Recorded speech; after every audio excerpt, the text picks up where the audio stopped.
முறை ஒரு காலத்தில் ஒரு சிறிய வீட்டில் 3 பன்றிக்குட்டிகள் தன் தாயுடன் வாழ்ந்தன. அது அவர்கள் தன் வீட்டை விட்டு வெளியேறி வெளி உலகில் சொந்தமாக வாழ கற்றுக்கொள்ளும் நேரம். தாய் பன்றி அவைகளை அருகில் கூப்பிட்டது.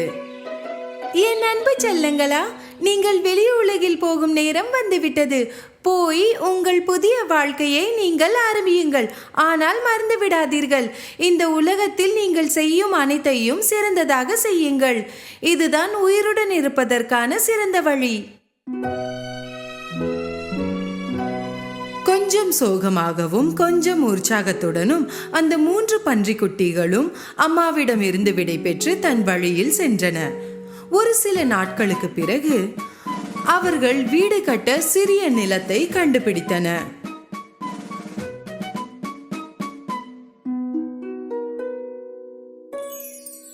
இளைய பன்றிக்குட்டி வைக்கோலால் வீடு கட்ட உறுதியாக இருந்தது. இதுதான் சுலபமான மற்றும் வீடு கட்ட விரைவான வழி என்று அது நினைத்தது.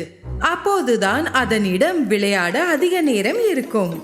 அந்த இளைய பன்றி ஒரு நாளிலேயே வீட்டை கற்றி மற்ற பன்றிகளை கத்தி கூப்பிட்டது. கேளுங்கள், நான் ஏற்கனவே முடித்து விட்டேன். மற்ற பன்றிகளும் வீட்டை ஒரு பார்வை பார்த்தது. இந்த வீடு அவ்வளவு வலுவானதாக தோன்றவில்லை. ஓநாயிடமிருந்து நம்மை எப்படி பாதுகாத்துக் கொள்வது? அந்த இளைய சகோதர பன்றி மூத்தவர் சொல்வதை சட்டை செய்யவில்லை. கவலைப்படாதே, ஒன்றும் ஆகாது. நான் எச்சரிக்கவில்லை என்று பிறகு என்னை குறை கூறாதே. இரண்டாவது பன்றிக்குட்டி மரக்கட்டையால் வீடு கட்ட நினைத்தது. கிளைகளில் இருந்து மரக்கட்டைகளை சேகரித்து சிறிய வீடு கட்ட முடிவெடுத்தது. அது 3 நாட்களிலேயே வீட்டை கட்டி முடித்தது. அதன் இளைய சகோதரனின் வைக்கோல் வீட்டை விட இதன் வீடு கொஞ்சம் வலுவாக இருந்தது. மூத்த பன்றி கூறியது, என் அன்பு சகோதரனே, நல்ல வேலை செய்தாய். ஆனால் இது பாதுகாப்பானதாக எனக்கு தோன்றவில்லை. நரியிடமிருந்து இது நம்மை பாதுகாக்குமா? இரண்டாவது பன்றி பதிலளித்தது, கவலைப்படாதீர்கள், இந்த வீடு மிகவும் பாதுகாப்பானது. சாரி, எச்சரிக்கவில்லை என்று கூறாதே. 2 சிறிய பன்றிகளும் தன் வாழ்க்கையை மிகவும் நன்றாக தனது புதிய வீட்டில் வாழ்ந்து கொண்டிருக்கும் போது அந்த மூத்த பன்றி தனது வீட்டை செங்கலால் கட்டிக்கொண்டு மிகவும் கடுமையாக உழைத்து கொண்டிருந்தது. மற்ற 2 பன்றிகளும் மூத்த பன்றியின் உழைப்பு பயனில்லாதது என்று நினைத்து தனது நேரத்தை விளையாடி கழித்தன. ஏன் இவ்வாறு சிரமப்படுகிறாய்? எங்களை போல் முடித்திருக்கலாமே. மிகவும் பயப்படுகிறார். மூத்த பன்றி மற்ற சகோதரர்களின் பேச்சை கேட்கவில்லை.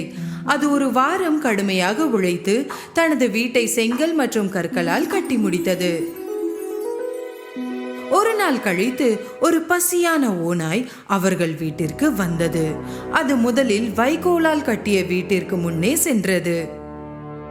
அந்த 3வது பன்றிக்குட்டி தனது வைக்கோல் வீட்டில் ஓய்வெடுத்துக் கொண்டிருந்தது. அந்த ஓநாய் கதவை தட்டியது.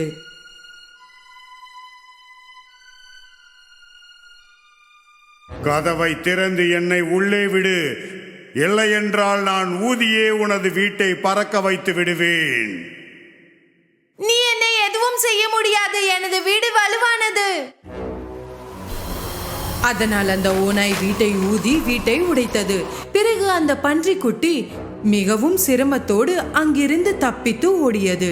பிறகு அது மரக்கட்டையால் செய்த தனது சகோதரன் வீட்டிற்கு ஓடியது.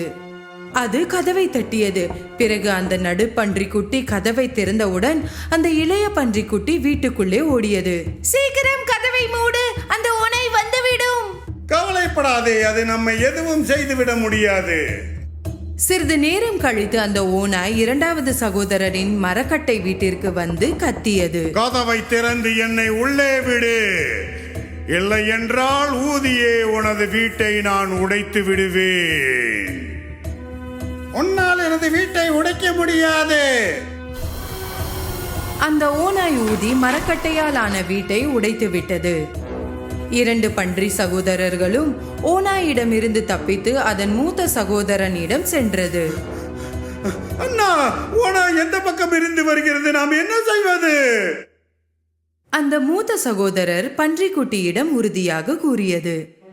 கவலைப்படாதே, அந்த ஓநாய் நமது வீட்டிற்குள் வர முடியாது. சிறிது நேரம் கழித்து அந்த பசியான ஓநாய் செங்கல் மற்றும் கற்களால் கட்டிய மூத்த சகோதரன் வீட்டிற்கு வந்து கத்தியது. கதவை திறந்து என்னை உள்ளே விடு, இல்லை என்றால் நான் ஊதியே உனது வீட்டை உடைத்து விடுவேன். அப்படி ஒரு கனவு காணாதே ஓநாயே, உன்னால் இந்த வீட்டிற்குள் நுழைய முடியாது. அந்த ஓநாய் மிகவும் கோபமடைந்து அது ஊதியது. ஆனால் இந்த வீட்டிற்கு எதுவுமே ஆகவில்லை. இந்த வீட்டை உடைக்க முடியவில்லை. அந்த ஓநாய் கடுமையாக முயற்சி செய்தது.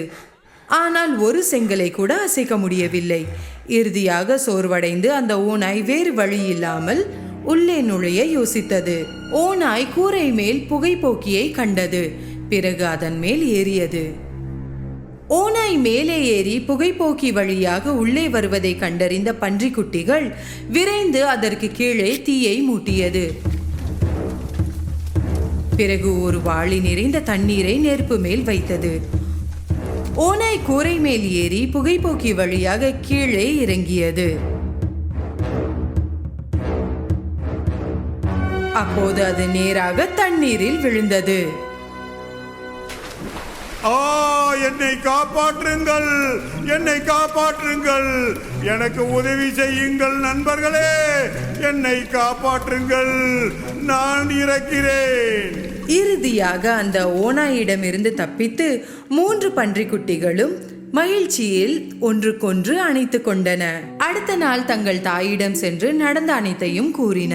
அந்த இளைய பன்றிக்குட்டி தாய் அருகில் வந்து கூறியது, நீங்கள் சொன்னது சரிதான் அம்மா. நாம் இந்த உலகில் எது செய்தாலும் சிறந்ததாக செய்ய வேண்டும். கடுமையாக எந்த வேலை செய்தாலும் இறுதியில் வெற்றி அளிக்கும்.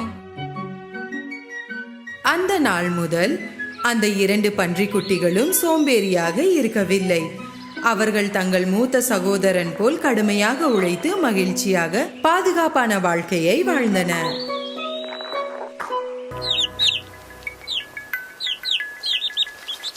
ஒரு காலத்தில் தொலைதூர தேசத்தில் ஒரு அழகான மற்றும் கனிவான பெண் வாழ்ந்தாள். ஒரு நாள் அவளுடைய தாய் இறந்த பிறகு அவளுடைய தந்தை வேறொரு பெண்ணை மறுமணம் செய்து கொண்டார். தீய இதயம் உள்ள மாற்றான் தாயின் 2 மகள்களும் தீயவர்கள்தான். அவளுடைய மாற்றாந்தாய் மற்றும் சகோதரிகள் அவளை மிகவும் மோசமாக நடத்தினர். போ, நீ எங்களுடன் உட்காரக்கூடாது. ஆமாம், உட்காராதே. அடடா, கீழே விழுந்து விட்டது. சீக்கிரம் சுத்தம் செய். என்ன பார்க்கிறாய்? அவர்கள் வெளியே சுற்றுலா போகும்போது இவள் வீட்டிலேயே தங்கி வீட்டு வேலைகள் அனைத்தும் செய்ய வேண்டியிருந்தது. வீட்டில் அனைவரும் அவளை சிண்ட்ரெல்லா என்று அழைத்தார்கள். அவள் சோர்வோடு நெருப்புக்கு முன் பூனையுடன் உட்கார்ந்து நெருப்பை பார்ப்பாள். ஒரு நாள் காலை அவர்களுக்கு அரண்மனையில் இருந்து அழைப்பு வந்தது. இளவரசரை கௌரவப்படுத்த அரண்மனையில் நடன விருந்து நடைபெற இருக்கிறது. திருமணத்திற்கு தகுதியான பெண்கள் அனைவரும் அழைக்கப்படுகிறார்கள். மாற்றாந்தாய் தனது மகள்களை நடன விருந்திற்கு தயார் செய்து கொண்டிருந்த போது சிண்ட்ரெல்லா விருப்பமின்றி அவர்களுக்கு உதவி செய்தாள். நீங்கள் விருந்தில் மிக அழகான பெண்களாக இருக்க வேண்டும். இளவரசர் உங்களை விரும்ப வேண்டும். நான் ஏன் போக முடியாது? திருமணத்திற்கு தகுதியான பெண்கள் அழைக்கப்பட்டிருக்கிறார்கள். அப்படியா? நீ விருந்திற்கு இதை அணிய போகிறாயா? விருந்திற்கான நாள் வந்ததும் வீட்டில் தனியாக இருந்தபோது சிண்ட்ரெல்லா தனது நிலைமையை நினைத்து அழ ஆரம்பித்தாள். அப்போது புகைப்போக்கியில் இருந்து ஒரு பிரகாசமான ஒளி தோன்றியது. பிரகாசமான ஒளி மூலம் ஒரு அழகான தேவதை தோன்றியது. இந்த தேவதை அவளுடைய அம்மா என்பதால் சிண்ட்ரெல்லாவால் நம்ப முடியவில்லை.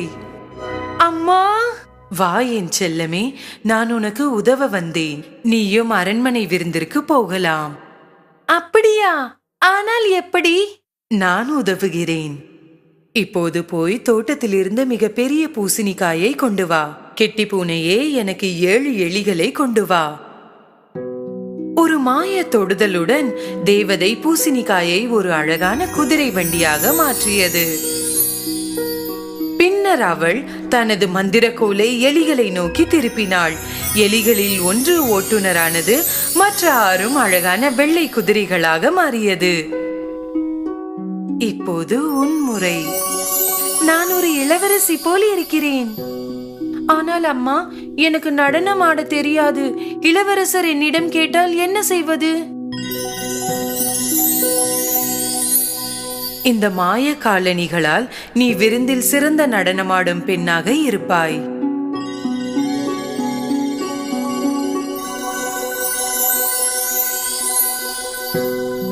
நீ இளவரசருடன் நடனமாட வேண்டும். ஆனால் ஒரு விஷயத்தை மறக்காதே, சரியாக நள்ளிரவில் மந்திரம் போய்விடும். எனவே 12 மணிக்குள் நீ வெளியேற வேண்டும். சரிங்கம்மா, நான் நள்ளிரவுக்கு முன் வருவேன். சத்தியம்.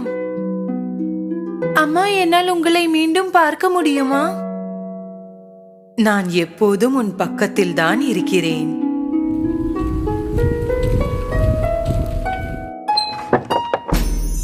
சிண்ட்ரெல்லா நேர்த்தியுடனும் அழகோடும் அரண்மனைக்குள் நுழைந்த போது திடீரென்று எல்லா தலைகளும் அவளை நோக்கி திரும்பின. அவளுடைய மாற்றாந்தாய் கூட அவளை அடையாளம் காண முடியவில்லை. அழகான இளவரசர் அவளுடைய அழகால் ஈர்க்கப்பட்டார். அரசரும் அரசியும் சிண்ட்ரெல்லாவை மிகவும் விரும்பினர். இளவரசி என்றால் அழகில் இப்படிதான் இருக்க வேண்டும். இளவரசர் உடனடியாக சிண்ட்ரெல்லாவை நடனமாட அழைத்தார். சிண்ட்ரெல்லாவின் மாய காலணிகளின் உதவியோடு அழகாக ஆடினாள். மாற்றாந்தாய் மற்றும் அவளது மகள்கள் அவளது அழகை கண்டு அதிர்ந்து போய் பொறாமையால் ஆத்திரத்தில் இருந்தனர். சிண்ட்ரெல்லா மிகவும் மகிழ்ச்சியாக இருந்தாள். நேரம் எவ்வளவு விரைவாக கடந்துவிட்டது என்பதை அவளால் உணர முடியவில்லை. திடீரென்று சுவரில் இருந்த கடிகாரம் அவள் கண்களில் தென்பட்டது. கிட்டத்தட்ட நள்ளிரவு ஆகிவிட்டது. அங்கே நின்று கொண்டிருந்த இளவரசரை விட்டுவிட்டு நடனமாடியின் படிக்கடியில் இருந்து கீழே ஓடினாள். அவள் ஓடிக்கொண்டிருந்த போது ஒரு மாய காலணி நழுவி விட்டது. ஆனால் திரும்பி அவள் காலணியை எடுக்க போதுமான நேரம் இல்லை.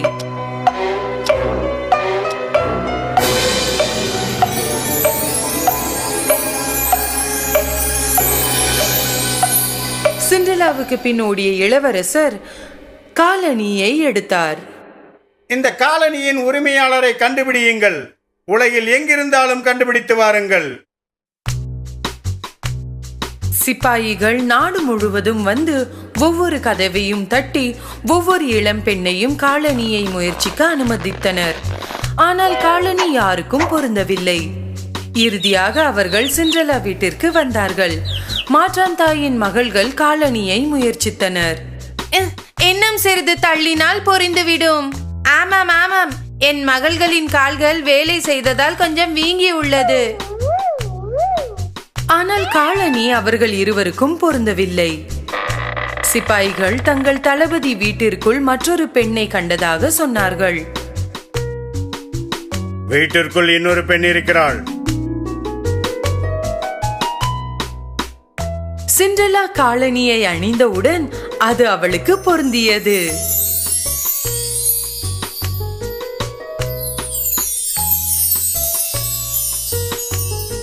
நீங்கள் எங்களுடன் அரண்மனைக்கு வர வேண்டும். உங்களுக்காக அரசர் காத்திருக்கிறார் இளம்பெண்ணே. இளவரசரின் ஆட்கள் சிண்ட்ரெல்லாவை அரண்மனைக்கு அழைத்துச் சென்றனர். இளவரசர் சிண்ட்ரெல்லாவை பார்த்ததும் அவர் உடனடியாக அவளை அடையாளம் கண்டு அவளை பார்த்து மிகவும் மகிழ்ச்சி அடைந்தார். அவர் முழங்காலில் இறங்கி தன்னை திருமணம் செய்து கொள்ளும்படி கேட்டார். இளவரசியே, என்னை திருமணம் செய்து கொள்வீர்களா? உடனடியாக மிகுந்த மகிழ்ச்சியுடன் சிண்ட்ரெல்லா ஏற்றுக்கொண்டாள். அவர்கள் எப்போதுமே மிகவும் மகிழ்ச்சியுடன் வாழ்ந்தார்கள்.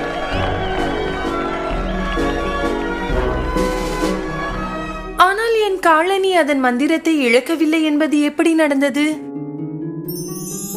நான் எப்போதும் உன் பக்கத்தில் தான் இருக்கிறேன்.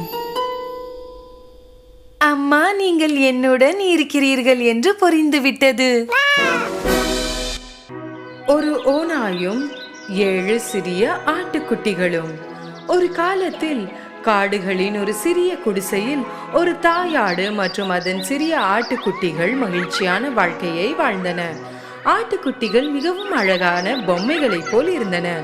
தாயாடு எல்லா தாய்மார்களையும் போலவே தனது குட்டிகளை மிகவும் நேசித்தது. காட்டில் உள்ள அனைத்து காட்டு மிருகங்களிடமிருந்தும் அவற்றை பாதுகாத்தது. ஒரு நாள் காட்டில் உணவை கண்டுபிடிப்பதற்காக வீட்டை விட்டு வெளியேறுவதற்கு முன்பு அது தனது ஆட்டுக்குட்டிகளை அழைத்தது. என் அன்புள்ள பிள்ளைகளா, நான் காட்டுக்கு செல்கிறேன். யார் வந்தாலும் கதவை திறக்க வேண்டாம். ஓநாய் வீட்டிற்கு வந்தால் அனைவரையும் சாப்பிட்டு விடும். அது தந்திரசாலி, மாறுவேடமிட்டு உங்களை முட்டாளாக்கும். நாங்கள் அதை எவ்வாறு அடையாளம் காண்போம்? ஓநாய்க்கு கணீர் குரல் உள்ளது. என் மகன்களுக்கு இனிமையான குரல். ஆகவே அதன் கடினமான குரலை நீங்கள் அடையாளம் காணலாம். தாயாடு வெளியேறும் போது ஒன்றை நினைத்து தன் ஆட்டுக்குட்டிகள் பக்கம் திரும்பியது. இன்னொரு விஷயம், ஓநாயின் கால்கள் கருப்பு, என்னுடையது வெண்மையானது. கால்களிலிருந்து நீங்கள் அடையாளம் காணலாம். கவலைப்படாதீர்கள் அம்மா, பாதுகாத்துக் கொள்ளுவோம். நீங்கள் எங்களை நம்பலாம். தாயாடு தனது ஆட்டுக்குட்டிகளுக்கு ஒவ்வொன்றாக முத்தமிட்டு காடுகளுக்கு சென்றது. ஓநாய் தூரத்திலிருந்து அவர்களை பார்த்து கொண்டிருந்தது. தாயாடு வெளியேறுவதை கண்டதும் சிறிது நேரம் காத்திருந்தது. பின்னர் குடிசைக்கு முன்னால் வந்து கதவை தட்டியது.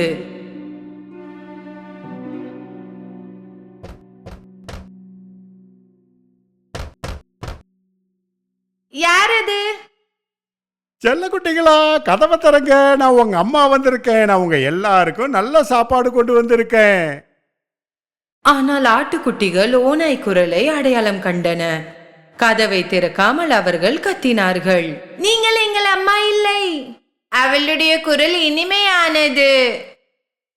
நீங்கள் எங்களை முட்டாளாக்க முடியாது. ஆட்டுக்குட்டிகளை முட்டாளாக்க முடியாததால் ஓநாய் மிகவும் கோபமடைந்தது. எனவே அது கடைக்கு சென்று ஒரு பெரிய சுண்ணாம்பு கட்டியை வாங்கி சாப்பிட்டது. இப்போது அதன் குரல் மிகவும் மென்மையாக ஒலித்தது. எனவே அது மீண்டும் குடிசைக்கு சென்று கதவை தட்டியது. இந்த முறை ஓநாய் மென்மையான குரலுடன் பேசத் தொடங்கியது.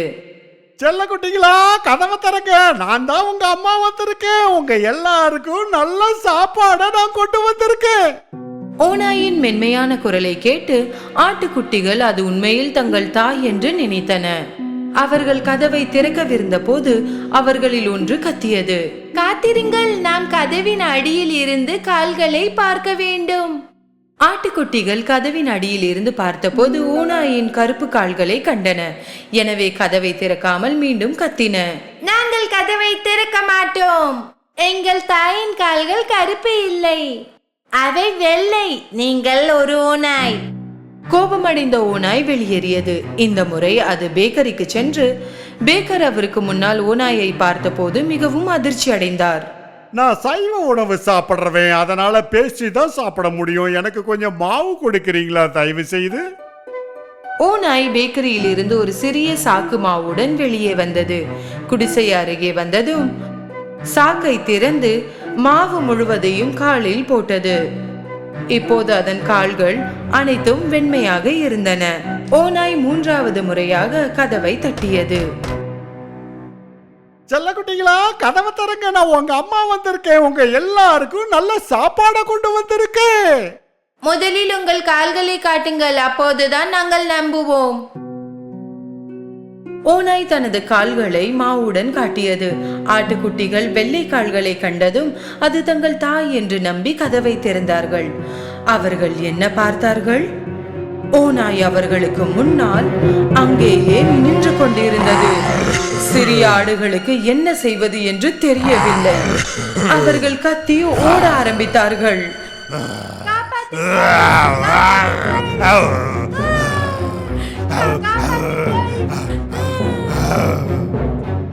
ஒரு குட்டி மேசைக்கு கீழே சென்றது. இரண்டாவது படுக்கைக்கு கீழ், மூன்றாவது புகைப்போக்கிக்குள் சென்றது. நான்காவது சமையல் அறைக்குள் ஒளிந்து கொண்டது.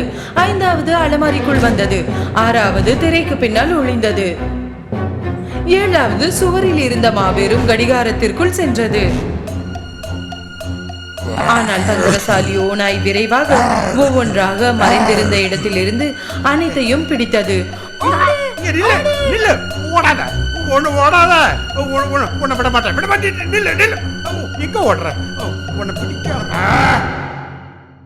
கடிகாரத்தில் மறைந்திருந்த ஒரு ஆட்டுக்குட்டியை அதால் கண்டுபிடிக்க முடியவில்லை. அதன் வயிறு நிரம்பியதால் அதை தேடுவதை விட்டுவிட்டு வெளியே சென்றது. குடிசையில் இருந்து சற்று தூரம் ஒரு பெரிய முற்றம் இருந்தது. ஓநாய் முற்றத்தில் ஒரு மரத்தின் கீழ் படுத்து குருட்டை விட்டு தூங்க ஆரம்பித்தது.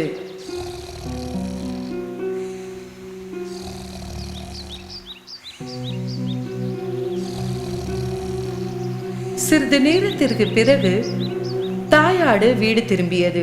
கதவை திறந்து பார்க்கும்போது ஏதோ மோசமான சம்பவம் நடந்ததை அறிந்து கத்த ஆரம்பித்தது.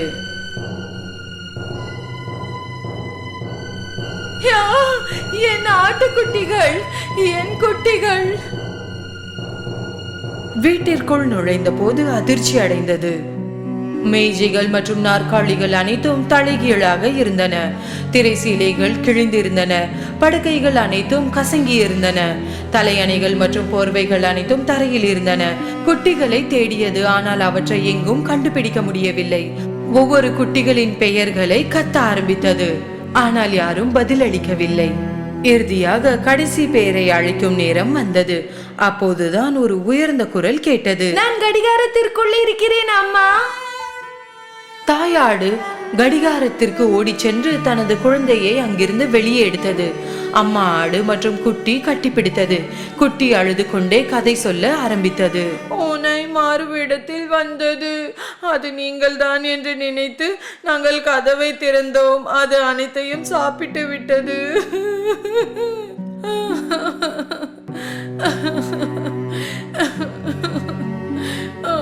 குட்டி. தாயாடு மிகவும் வருத்தமாக இருந்தது. குட்டிகளை நினைத்து அழுதது. அதன் குட்டிகளில் ஒன்றை மட்டுமே மீதமுள்ள நிலையில் வெளியே நடந்து முற்றத்தை நோக்கி செல்ல ஆரம்பித்தது. சிறிது நேரம் கழித்து ஓநாய் ஒரு மரத்தின் கீழ் தூங்குவதை கண்டது. அது மிகவும் மோசமாக குருட்டை விட்டு மரத்தின் கிளைகள் நடுங்கின. தாயாடு ஓநாயை சிறிது நேரம் கவனித்தது. அதன் வயிற்றிற்குள் ஏதோ அசைந்து கொண்டிருப்பதை அது உணர்ந்தது. கடவுளே, என் குட்டிகள் அந்த வயிற்றில் ஆடுகின்றன, உயிருடன் இருக்குமா? அதற்கு ஒரு திட்டம் இருந்தது. தன் குழந்தையின் பக்கம் திரும்பியது. வீட்டிற்கு ஓடி ஒரு ஊசி, நூல் மற்றும் கத்திரிக்கோலை கொண்டு வா. ஆட்டுக்குட்டி வீட்டிற்கு ஓடிக்கொண்டிருந்த போது தாயாடு தரையில் இருந்து 6 பெரிய பாறைகளை சேகரித்தது. சிறிது நேரம் கழித்து சிறிய ஆடு ஒரு ஊசி, நூல் மற்றும் பெரிய கத்திரிக்கோளுடன் வந்தது.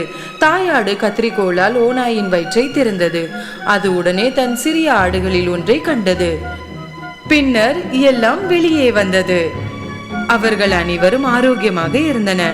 தாயாடு மகிழ்ச்சியில் தன்னை மறந்துவிட்டது. அனைத்து ஆட்டுக்குட்டிகளும் தங்கள் தாயை மகிழ்ச்சியுடன் அணைத்துக் கொண்டன.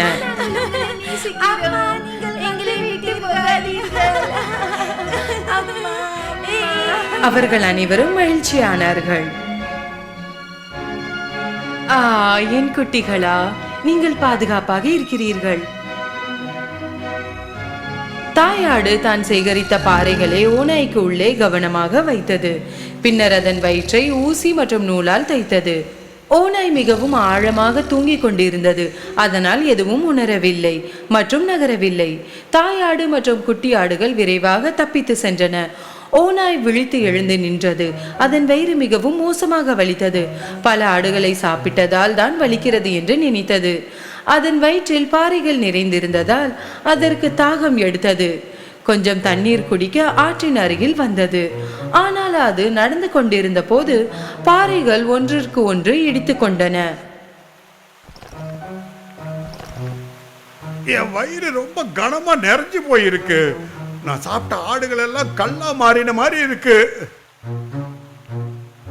மண்டியிட்டு சிறிது தண்ணீர் குடிக்க விரும்பியது. பாறைகள் மிகவும் கனமாக இருந்ததால் தனது சமநிலையை இழந்து தண்ணீருக்குள் நழுவி அது விழுந்தது.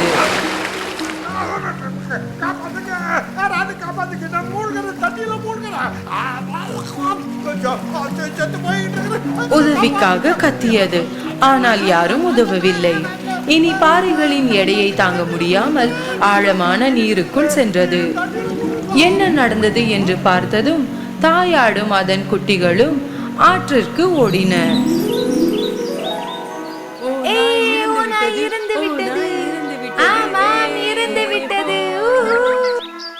அவர்கள் அனைவரும் நடனமாட ஆரம்பித்தனர். அன்று முதல் தாயாடு மற்றும் அதன் 7 ஆட்டுக்குட்டிகளும் காட்டில் தங்கள் குடிசையில் அமைதியான மற்றும் மகிழ்ச்சியான வாழ்க்கையை வாழ்ந்தன.